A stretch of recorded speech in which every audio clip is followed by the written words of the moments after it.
In Croydon, street art is spreading. It looks nice on empty buildings, gives a bit of colour. No, not for me really.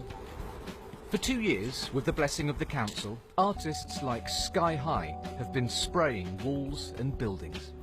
When you see graffiti and it's well done, it does look quite nice. Some of it is not too bad, but some of it can't make sense of it.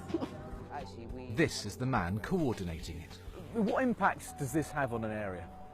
It brings people together. The thing is, kind of art is something that transcends all parts of the community. As long as it causes a reaction and engages you, I think that's what's important. I think it's brilliant, to be honest.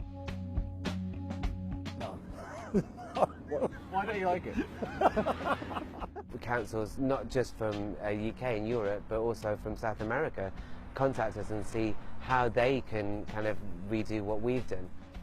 Croydon Council recently commissioned more street art on more buildings. Other councils have been supporting it in designated places: Glasgow, Brighton, Blackpool, Norwich and Bristol, where the most famous street artist of all, Banksy, first made his mark. I think a lot of councils still have quite a kind of confused perspective on graffiti and street art.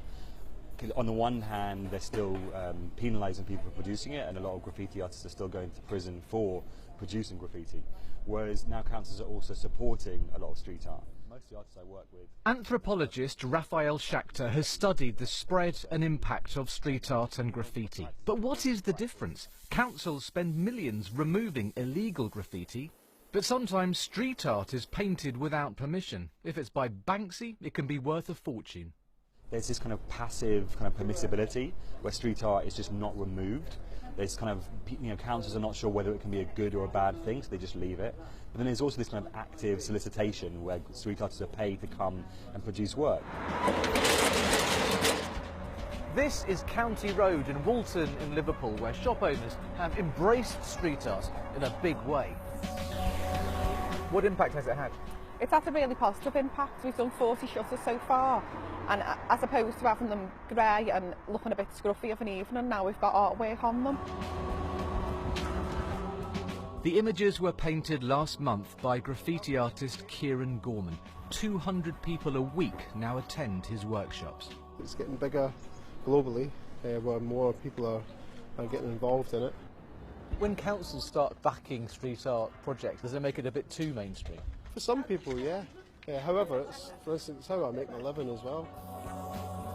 Eyesore or eye-catching? Depends where you stand. Tim Muffet, BBC News.